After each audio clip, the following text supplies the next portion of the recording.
a toda la audiencia del Montonero y un gusto estar contigo como siempre. Y gracias, Alexis. De igual modo, bueno, si te pidiera describir la situación del gobierno de Boric, la situación de Chile en general, ¿qué es lo primero que se te ocurriría? Estamos en una etapa muy avanzada de decadencia, de descomposición y de deconstrucción de la institucionalidad, que es lo que está aún más o menos funcionando, pero que ya anuncia signos graves de un colapso, reflejado, entre otras cosas, en que independientemente de lo que acabas de apuntar en términos económicos, que es un desastre, pues bien, el problema es que ya se traspasó al aspecto institucional formal la corrupción generalizada, tráfico de influencias, el narcotráfico, y esto está afectando no tan solo a las tres ramas de la República, sino a las policías, y con eso, claro, si tú lo miras dentro del modelo de guerra civil molecular, que lo hemos conversado anteriormente, no de revolución molecular disipada, que ya vivimos y estamos viviendo, sino de guerra civil molecular, que es lo que viene después, la probabilidad de seguir avanzando en ese rumbo es muy alta y llegar entonces en algún minuto a un estadio terminal, lo que se denomina estado fallido, también está presente. Y esto es porque claramente tenemos un gobierno, no, tenemos un desgobierno de carácter republicano y tenemos un gobierno de carácter revolucionario liderado por el Partido Comunista. En Chile, quien gobierna hoy día es el Partido Comunista. Boric prácticamente aparece como una especie de marioneta que hace su papel de bufón permanentemente, que da discursos sin sentido, que es básicamente una cosa retórica, pero en términos prácticos formales, este es un desgobierno absoluto. En febrero tuvimos un ataque incendiario terrorista que le costó la vida hasta la fecha a 136 personas, hay unos 200 desaparecidos, ni siquiera en este minuto las personas tienen apoyo concreto y formal para reconstruir sus casas, más aún se está pensando en expropiarle para solucionar un problema de carácter absolutamente técnico y la gente está durmiendo en carpas cuando ya estamos a puertas de iniciar el periodo de mayor frío en el país. Entonces, donde tú mires, en el ámbito que tú mires, el desgobierno, del punto de vista republicano, no opera. Pero en términos revolucionarios, es decir, de la agenda progresista, de género, LGTBQYZ,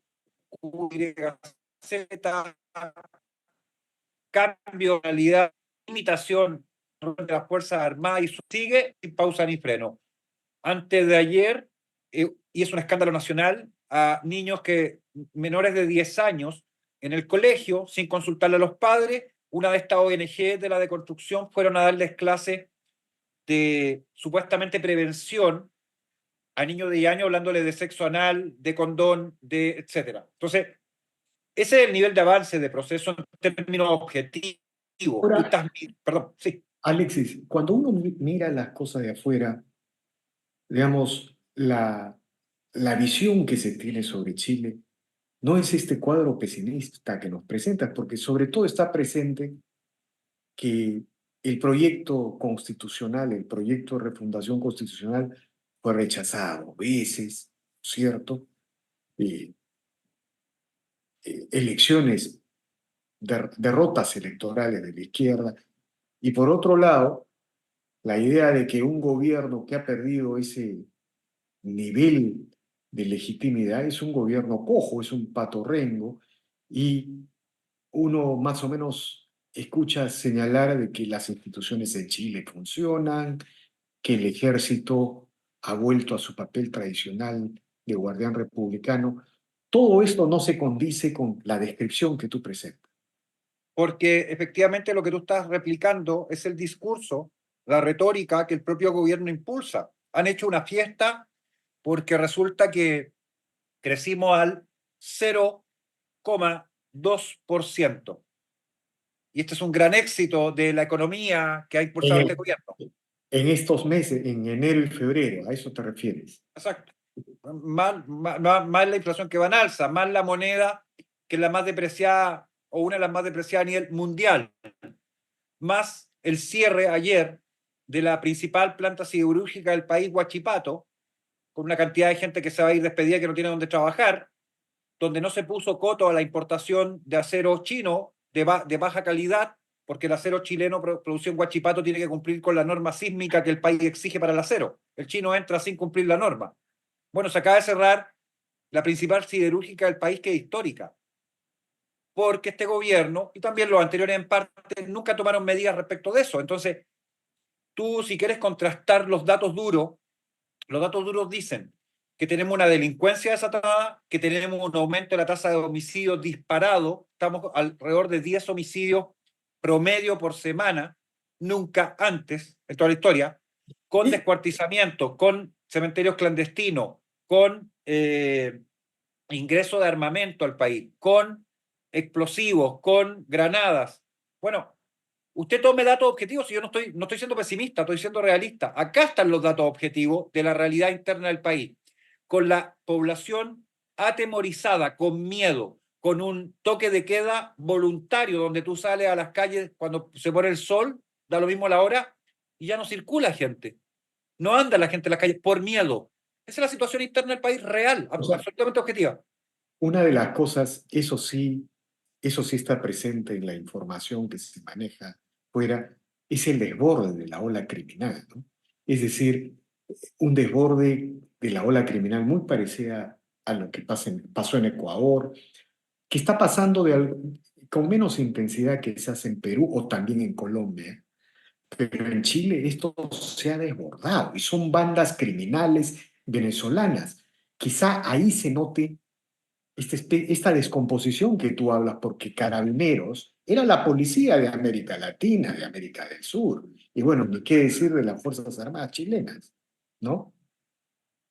Bueno, efectivamente, han pasado dos cosas al respecto. Primero, claro, desde la insurrección revolucionaria del 18 de octubre del 2019, Carabineros sufrió un ataque constante. El objeto literal era eliminar la institución de Carabineros, reformarla, dicen, pero en realidad era destruirla y construir una cosa a la medida del proceso revolucionario.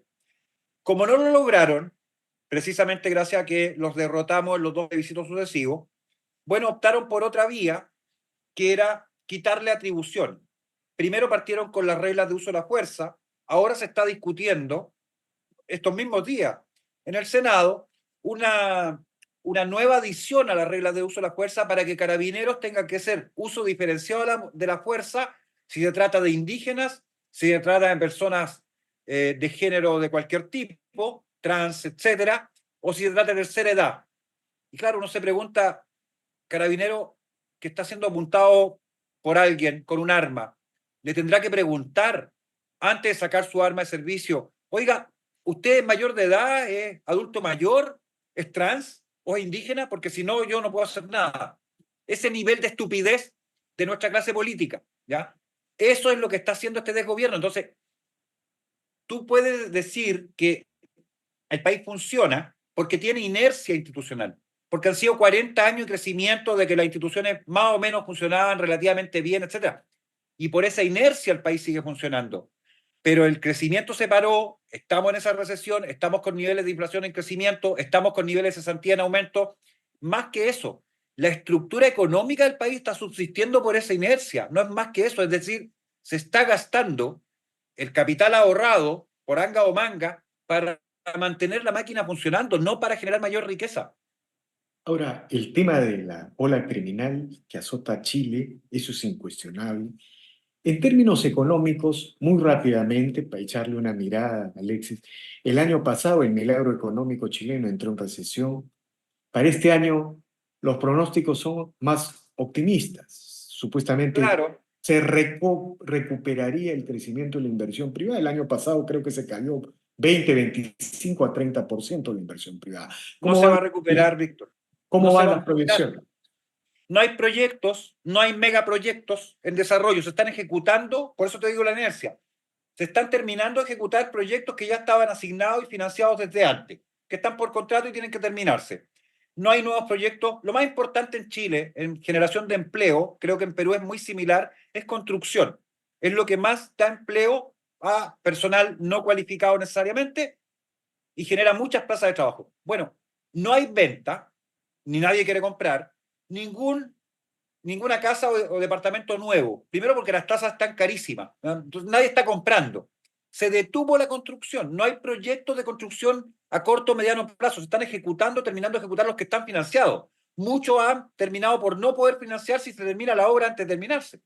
Ese es un dato. El segundo, no tienes proyectos grandes de generación eléctrica, por ejemplo, porque todo de nuevo son proyectos ya aprobados. Estamos con un 45% de inyección a la red de energía renovable. En algún minuto este mes pasó el 50%, pero no hay nuevos proyectos. Es decir, no se están construyendo nuevas centrales de paneles solares o de turbinas O sea, eólicas. entonces lo que uno puede decir es lo más probable que este año en Chile no haya recesión, pero el crecimiento va a ser tan bajo que no va a tener ningún efecto para recuperar todo lo que se perdió el año pasado, por ejemplo. No tiene efecto. Es como si yo te dijera que tú tienes un ahorro de 1 millón de pesos y que todo el año no va a tener crecimiento, por lo cual no te va a ingresar más dinero y tienes que gastarte ese dinero para sobrevivir hasta fin de año. En algún minuto se te va a acabar. Es tan fácil. O sea, yo no veo de a dónde algún economista puede decir que con crecimiento del 0,2, del 1% incluso, se logre algo, si no se logra nada, porque además los salarios reales, mira esto es más impresionante. Los salarios reales, pese a todo lo que estamos hablando, están creciendo. ¿Por qué están creciendo los salarios reales? Porque tienen menos empleo. La gente que ya tuvo el empleo lo tiene asegurado y trata de que no se le vaya el trabajo de ninguna manera. Pese a que hay inflación, el valor del trabajador es tan alto en esos empleos ya ejecutados que no lo van a echar y le van de que en algún minuto subir el empleo el salario de todos modos. Y además están rebajando la hora a 40 horas semanales. Luego, por el mismo dinero, va a recibir, bien digo, por el mismo dinero va a trabajar menos horas. Y ya tenemos en Chile en este minuto contabilizados 3 meses, 15 días en el año, sumando vacaciones, domingos, feriados, etcétera, donde se paga al trabajador sin que produzca. Tú te das cuenta que cae la producción, por un lado, el salario real se mantiene o se incrementa, porque al final se negocia igual, pero la productividad baja. Al final del día, esas son las contradicciones internas del sistema que no se soportan. No va a dar las 40 horas, creo que quedan 2 años para que las tengan que aplicar todo, de las pymes a las grandes empresas. Bueno, suma las horas que se le están descontando de trabajo, de producción al trabajador, resta las de la producción nacional y te da el problema. En Chile, en los próximos años, no hay un nuevo gran proyecto, esos grandes megaproyectos que, con los que solía impresionar la economía y la sociedad chilena. No se conoce No hay nada. ninguno. No hay proyectos, no hay puertos, no hay embalses. Lo único que se está construyendo más o menos importante es el puente que conecta el Chile continental con Chiloé, con la isla Chiloé. Es un proyecto que están ejecutando los chinos, entre otras cosas, debo decir. Entonces, hay personal chileno, claro, pero es grande porque un puente de más de 3 kilómetros que cruza un área de mar que es muy compleja, un megaproyecto, pero del punto de vista de cantidad de empleo no es tan relevante. Ahora, ¿y cómo va la popularidad de Boric, del Congreso, del Ejecutivo, de la clase política en general e incluso la derecha chilena? Todo eso está en los peores índices de aprobación ciudadana en forma sistemática los últimos 10 años, tranquilamente, no crece. Boric está en un 30% promedio en combustible, porque ese es su núcleo duro de izquierda dura en el país. ¿Qué Bueno, pasa?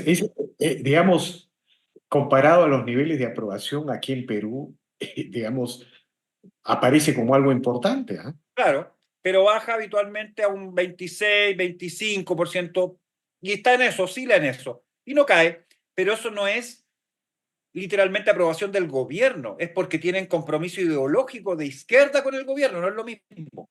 Ojo, la gente, a ver, la izquierda en Chile ha perdido lo más importante que era la representación simbólica, si se quiere, de los sectores de menos ingresos del país. Es decir, la gente más pobre en Chile ya no le cree a la izquierda. Eso lo probamos 2 veces con los dos plebiscitos previos, más la elección de los consejeros republicanos, que ganaron en todas las comunas populares, salvo en las 3 comunas más ricas del país. Eso es un dato duro, ¿ya? Luego vienen las municipales ahora, fin de año. Vamos a ver cómo queda la balanza ahí. Debiera haber una caída importante en la representación de concejales a nivel de municipio de la izquierda. La izquierda hoy día en Chile tiene el 64% de los municipios a nivel de concejales son de izquierda, ¿ya? Tiene una fuerte representación también de alcaldes, 51, 52%. Si eso tú lo ves, Estas elecciones fueron hace 3 o 4 años 4 atrás. años, 4 años. Lo que deberíamos ver, si lo que te estoy diciendo es correcto, es que se debería reflejar electoralmente en que la izquierda pierda representación en concejales y en alcaldes. Y esa es la señal claramente de que el país ya viró completamente y que la próxima elección de parlamentarios y presidencial la tendría, comillas, que ganar la derecha. Cosa que también hay que verlo, porque eso es también dudoso desde cierto punto de vista. La pregunta es ¿quién podría ganar eso? Y luego el problema que vamos a tener es que en 2 años más, tal como vamos con este nivel de decadencia, el país va a estar en tan mala condición, que quien llega a la presidencia va a ser básicamente un restaurador que lo que va a tratar de tener que hacer es arreglar lo mínimo: seguridad pública, delincuencia, narcotráfico, algo de generación de empleo, lo que sea, para simplemente estabilizar la situación, nada más. Entonces el próximo gobierno es un gobierno extremadamente complicado, gane quien gane.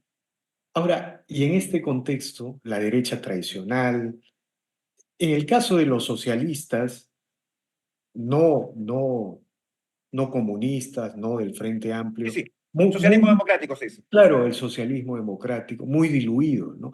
Pero, ¿cuál es la situación de este sector en general? Y con Mira, respecto ha a sido lo de- interesante porque acaban ayer de votar la presidencia del Senado y había un acuerdo para que ese sector tuviera la presidencia, el PPD en particular, el Partido por la Democracia, que es uno de los partidos el de socialismo. Lagos, digamos, ¿ya? Eh, y resulta que por un problema de pelea interna en el sector de la centro-izquierda, el sector de centro, que son amarillo y demócrata, dos partidos que se cindieron de la democracia cristiana, que siguen la izquierda, terminaron votando por la derecha. Y hoy día tenemos de presidente del Senado a un representante de la derecha, Renovación Nacional. Entonces, hasta en eso están perdiendo. Y obviamente la Cámara de Diputados pase lo mismo. Bueno, este gobierno con eso no puede gobernar, Víctor. No hay forma, no hay modo que pase un proyecto, ¿ya? Que significa más deterioro también. Porque ellos están insistiendo en la agenda ideológica del punto de vista del gobierno. Tienen dos grandes proyectos. ¿Cuáles son? Reforma tributaria, que lo han pasado con otro nombre, pero eso, es decir, más impuestos. Claro, Más, es aumentar impuestos y avanzar en la colectivización en lo que se puede en la economía. lo que se pueda. ¿Ya? Pero es agenda, que es la agenda estrella, no te dice que no estén avanzando en estas otras áreas que te estoy diciendo yo, que son, lo vamos a decir así, de lucha cultural. ¿Ya? ¿Por qué? Vamos, al final quiero que describas la naturaleza del gobierno, la relación entre Boric y el PC, pero antes, explícanos esto, cómo el gobierno va a colisionar con este Congreso, con estos cambios en diputados y en senadores donde la derecha tradicional asume la conducción. Es muy simple porque quien maneja la agenda legislativa es el presidente de cualquiera de las cámaras. Entonces, los proyectos dependen, los proyectos normales, que no tengan urgencia puesta por el Ejecutivo, dependen de cómo los pone en tabla el presidente de turno. Entonces, se les puede ocurrir 10.000 cosas, pero no van a pasar a tabla si las presidencias están en manos de la oposición y la oposición considera que son malos proyectos, tan simple. No es muy difícil verlo. Entonces, no van a poder pasar grandes proyectos. A lo sumo, se pondrán de acuerdo en las cosas más urgentes, delincuencia, por ejemplo, que están en esta discusión de las RUF, que te acabo de contar la regla de uso de la fuerza, tan estúpido como eso, cuando lo que se requiere es mucho más sencillo que sacar carabineros a la calle una vez por todas. Están pidiendo que salga el ejército, lo están pidiendo alcaldes de izquierda, del mismo partido del presidente. El alcalde de Maipú está pidiendo que los militares se hagan cargo de la seguridad o colaboren con la seguridad con carabineros. Bueno, el gobierno hasta ahora no ha dicho que bueno, al principio dijo que no, después dijo que lo iban a pensar, están en eso. Y lo ideal es que los militares no salgan, te lo digo al tiro. porque en el minuto que salgan los militares a la calle, los desperfilaste y van a terminar militares presos juzgados por derechos humanos por detener a un delincuente o abatir a un delincuente. Eso es un hecho. Así que no quieren, además. Entonces, no va a haber camino por el lado de insistir en estos megaproyectos del gobierno por vía parlamentaria. Lo que podrían apelar es a cosas de sentido común que no tienen, porque no tienen sentido común, porque son ineptos e imbéciles, y no van a pasar proyectos de sentido común que serían aprobables, ¿ya? Si hicieran eso, podrían al menos mostrar que se preocuparon realmente de algunas de las cosas que están pasando, pero no les importa. La agenda revolucionaria sigue avanzando, y eso es lo más importante para ellos. De acuerdo. Ahora, el gobierno de Boric, digamos, al igual que todos los gobiernos de izquierda que llegan al poder en Perú, en Colombia, es un gobierno de gente muy improvisada, sin experiencia, que llega al Estado a conocer el Estado, porque toda la vida se han pasado, eh, digamos, desarrollando el criterio ideológico que uno llega al Estado burgués para destruirlo por dentro, ¿no es cierto? Pero en general esa es la característica del gobierno de Boric. Pero tú señalas algo muy interesante. Boris construye valga el oxímoron, construye el desgobierno, ¿no? Es decir, desgobierna Chile, en tanto que el Partido Comunista desarrolla su estrategia de poder, Así ¿no? es. Explícanos cómo se juega esta dialéctica dentro del gobierno y en general en Chile. De dos maneras.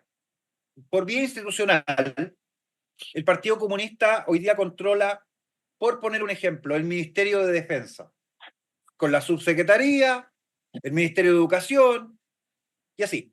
Entonces, por vía institucional, el Partido Comunista está en los ministerios más importantes presentes.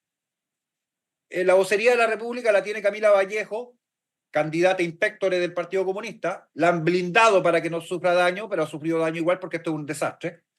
Y en definitiva avanzan en construir la imagen de que ellos dan gobernabilidad, de que ellos son capaces, cuando son ineptos, cuando son incapaces y no les funciona igual. Pero avanzan con su agenda, que esto es lo importante.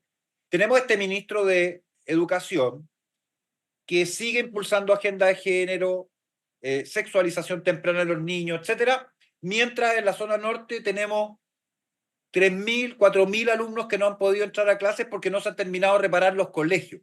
Ponerle una ventana, estoy hablando, reparar un baño. Ese nivel de incompetencia.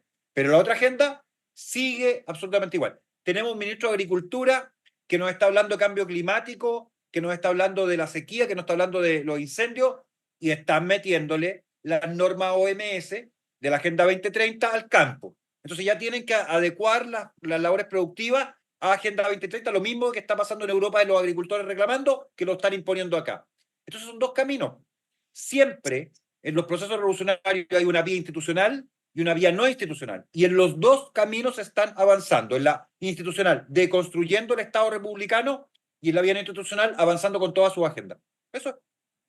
Ahora, lo que sí parece incuestionable de la descripción que tú planteas, Alexis, es que en las próximas elecciones nacionales, que parece una eternidad considerando todo este infierno que está describiendo, ¿no?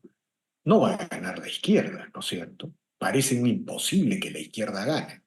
Es que no es tan imposible. Por lo siguiente. Y este es el grave problema. Primero, la derecha corrupta, porque esos son, de Chile Vamos, la derecha de Piñera, que sigue mostrando el nivel de corrupción que tiene, con una enorme cantidad de alcaldes de ese sector que están siendo procesados, cuestionados jurídicamente por malversación de fondos, etcétera, incluyendo, por nombrar una, la alcaldesa de Las Condes, una de las comunas símbolos de la derecha en Chile, ¿no? Una de las tres comunas de mayores ingresos del país, si no la de mayor ingreso. Pues bien, esa derecha sigue apostando a el consenso con la izquierda, a concederle a la izquierda lo que quiera, avanzar en la agenda de izquierda en términos valóricos, por decirlo de alguna manera. Y ahí la candidata Evelyn Matei. Y Evelyn Matei, y lo voy a decir con todas sus letras, que ya está senil, tiene el efecto Biden. A Evelyn Matei se le olvidan las cosas. Esto es Vox Populi, en la Municipalidad de Providencia, donde está la alcaldesa en este minuto, donde le mira el rostro y te das cuenta que es una persona que ya entró en la fase de declive por edad, en términos de capacidad intelectual, en términos de capacidad, de una serie de cosas que te pasan por edad. Esto no es que ella tenga responsabilidad, a todos nos va a pasar, ¿ya? Pero la mera idea de entregarle el gobierno a una señora que ya está entrando en la tercera edad, absolutamente, que tiene problemas notorios de memoria, por decirlo suavemente, ¿ya? Sería un tremendo error. Pero Chile Vamos la apoya a ella. Por otro lado, tiene a José Antonio Kast, que literalmente ha desaparecido del escenario político en términos de ser un actor relevante. No lo ves en los canales de televisión, no lo ves reclamándole al gobierno como primera oposición dura. Se desperfiló completamente porque él perdió, y su directiva de Partido Republicano en el plebiscito pasado. Y en tercer lugar aparecen candidatos outsider, el último de los cuales Johannes Kaiser, uno de los tres hermanos Kaiser, bueno, se presenta como candidato, quiere ir a esa primaria, y lo que va a lograr al ir a esa primaria es quitarle cualquier posibilidad que hubiese tenido José Antonio Kast de ganar, se diluye, y favorece a Belín Matei. Lo que él debiera hacer es ir por fuera y presentarse directamente a primera vuelta, donde tendría posibilidad real de ganarle a los otros y quedar primero. Y disputarle a quien ponga al frente a la izquierda. Por el otro lado, la izquierda, se van a poner de acuerdo, no sé cómo lo van a hacer, ya lo están intentando, y van a llevar un candidato. ¿A Michelle Bachelet? No creo que sea Michelle Bachelet, podría ser otra persona. Si el Partido Comunista comete el error, que espero que lo cometa, de presentar a primera vuelta a Camila Vallejos, divide los votos y ahí la izquierda no creo que gane. Sería muy difícil, ¿ya? Pero si logran tener un candidato consenso versus 5, ¿sabes que hay 10 candidatos de no izquierda hoy día en la papeleta? 10. Yo te conté Evelyn Matei, Kast, Johannes Kaiser, pero tiene al senador Juan Castro, que quiere ir por el Partido Social Cristiano. Tienes a Rodrigo Logan, un abogado que se ha destacado muchísimo y lo ha hecho muy bien. Y hay otros más tapados. Tiene a Arturo Grandón, a Pedro Pool, al doctor Munir, 10. ¿Cómo haces que eso, que dispersa votos, se concentre en un único candidato cuando nadie quiere, el sector que votó en el contra Patriota, nadie va a votar ni por Evelyn Matei ni por José Antonio Kast? Ese voto representa del padrón completo hoy día en el piso, un 10%. El cálculo máximo es como un 25%, pero aunque fuera el 15%, para ponerlo ahí en la mitad. Sin ese 15%, la derecha no gana, porque en su mayor momento Kast sacó el 44%, ¿te fijas? Entonces, no hay cómo. Y no logran que este sector, yo también soy parte de él, les vaya a dar el beneficio de votar por ello. Así que no sé cómo está el escenario y por eso no te puedo decir hoy día de que sí o sí la derecha gana la próxima elección. Todavía es incierto. Bueno, es impresionante como un país que era un paradigma del mundo emergente, ¿no? Pero no solamente en términos económicos, sino en términos de su élite política, ¿no? Las derechas y las izquierdas habían logrado un pacto que les dio más de 3 décadas de institucionalidad democrática. Es impresionante cómo todo implosiona, cómo todo se fragmenta, cómo todo se disgrega. Muy parecido a lo que sucedió aquí en el Perú, ¿no? Extremadamente parecido, ¿no? Eh, Esto es parte de una plantilla, de una estrategia que el progresismo, todos estos sectores desarrollan adrede, ¿no? Un comentario final, Alexis. Justamente porque el Foro Sao Paulo y organizaciones globalistas y la propia ONU y la Agenda 2030 están todos de la mano. Es un proyecto a nivel de Occidente. Y nosotros sufrimos eso en todos nuestros países con la imposición de esta agenda globalista de izquierda o progresista. Eso es. Y viene entonces por vía superior, por estos órganos supranacionales, y por vía interna con todos estos partidos de la revolución. El resultado neto de eso es la deconstrucción de los estados nacionales. Eso es lo que, esa es la lucha hoy día, esa es la pelea. Entonces, patria versus globalismo, si quieres verlo de la manera más sencilla. Soberanía versus suprasoberanía. Bueno, es una pelea que estamos dando todos los países. Lo que está ocurriendo, y esta es la buena noticia para que nadie se quede con la sensación de que todo está mal, es que todo apunta a que la ola la marea cambió. Lo que estamos viendo en Europa, y esto hago un paréntesis súper breve, si es que no entramos dentro de aquí a fin de año en la Tercera Guerra Mundial con uso de bomba atómica, cierro paréntesis, tomen nota, si es que no pasa eso, bueno, lo que estamos viendo en Europa, y capaz que pase por eso mismo también, bueno, es que lentamente, porque se ha demorado mucho desde la Segunda Guerra Mundial, los europeos han empezado a votar sistemáticamente a la derecha y más allá. No quieren más inmigración desatada, no quieren más penetración del Islam, no quieren más políticas redistributivas que lo han ido literalmente empobreciendo cada vez más. Suma y sigue. Y eso también está pasando en América del Sur.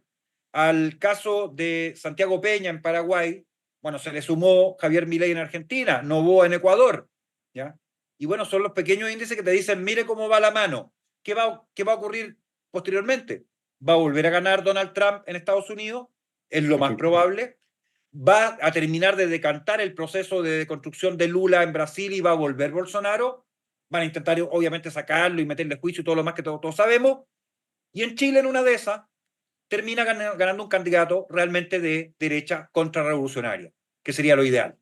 Y en Perú espero lo mismo. Y después de que quede la masacre que va a quedar en Bolivia por la lucha intestina del propio MAS con Evo Morales, es de esperar que se logre generar una oposición de verdad, porque ese es otro de los países con metástasis que tenemos. Y finalmente termino con esto, el continente tiene que tomar una decisión urgente, porque hay que sacar del poder a la dictadura de Maduro en Venezuela y a lo que queda del castrismo en Cuba. Mientras eso está ahí, bueno, tenemos cáncer a nivel continental y metástasis permanente. Y usted tiene que eliminar el cáncer de raíz. No le sirve sacar cada cierto tiempo la metástasis. Solamente eso, Víctor. Bueno, muy agradecido, Alexis. En realidad, una, es una especie de descripción de la tarea de los demócratas latinoamericanos, lo que has hecho en este punto, en esta parte final. Te agradezco infinitamente. Y bueno, seguiremos conversando, como siempre lo solemos hacer, sobre la realidad de Chile, América Latina y el mundo en general. Te agradezco otra vez, Alexis. Un abrazo, Víctor. Muchas gracias y un abrazo a toda la audiencia del Montonero. Que estén muy bien.